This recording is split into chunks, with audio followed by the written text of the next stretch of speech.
We're back for some more Trials Fusion. Today, we're doing the Sunrise Dash Challenges. Alright, the first one is like a boss. All you have to do, hit a jump, do the Proud Hero, land it, and you get it. I've stated before that doing the Proud Hero for me is the hardest FMX stunt.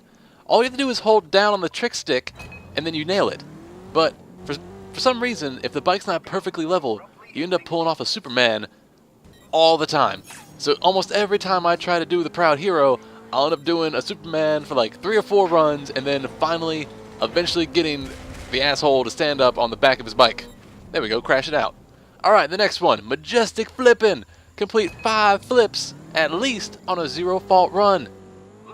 Now we're on the TKO Panda, which, like I said in the last video, it's a really heavy vehicle, so if you're used to flipping on the bike, you're gonna kind of crash. But luckily, this track has lots of spaces where you can pull off like a single flip. You can do a double flip if you're feeling saucy, and just power through it. Like right there, pull a flip off. Like, oh, so smooth, barely made it. To 2 flips in the beginning, it's up to 3 already. Hit the loop-de-loop. Yeah, nothing but smooth as butter. That's 4. That's 5. That's 5 on like the 3rd jump. The rest of this track is you do a flip there, it's really long. You have plenty of space to do more flips. Watch out for that jump though. You might hit that bridge and it's gonna ruin you. Look, you can probably pull off 2 or 3 here, so there's no reason you can't get Majestic flipping. And since there's not a time limit, you don't have to get a gold. You can just set up your jumps perfectly to guarantee you get your 5 flips, complete the track, get the what is it, 1600 experience points. Use that, level up, get some sweet new helmets or something. Whatever you guys do with your points. I haven't really spent anything yet. Yeah, there we go, Majestic flipping complete. Now finally, we've got mirror mode. You gotta hit the gyroscope and complete the inverted version of the track.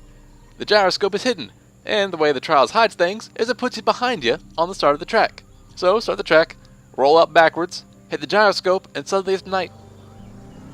And then, besides that, you're going the wrong direction, which might throw you off a little bit. Luckily for this one, you don't have to have a 0-fault run. You can have all the faults you want. I think with like 2 or 3. And it just throws you off a bit because if you're playing a bunch of trials, by the time, like at least for the time I got to this one, I was like, what, 3 or 4 different like chunks of content deep into going to the right. Suddenly going to the left, it throws me off a bit. It still has the same controls, you know, you hit this one, you'll hit left and you'll lean forward, hit right and you'll lean back. So it's not like it changes everything, because you still lean in the proper direction, it's enough to kind of throw you off a little bit. But man, this track's really pretty. This has to be my favorite track. I really like the atmosphere. I like how they change the camera. And like with everything they do, it's a really good example of what you can do with the editor. With the editor, you can change camera angles, swivel around. You can change them like halfway through tracks to give like this weird dynamic, flowing feel to it. So even if you aren't a fan of this track, you can take it as an example of how you can use a camera to just give like little tweaks and make it seem a little bit different. Also, when you finish, this happens. What's this green ball? And there you go. Now you're dead. Trials Fusion. Doesn't have to make sense.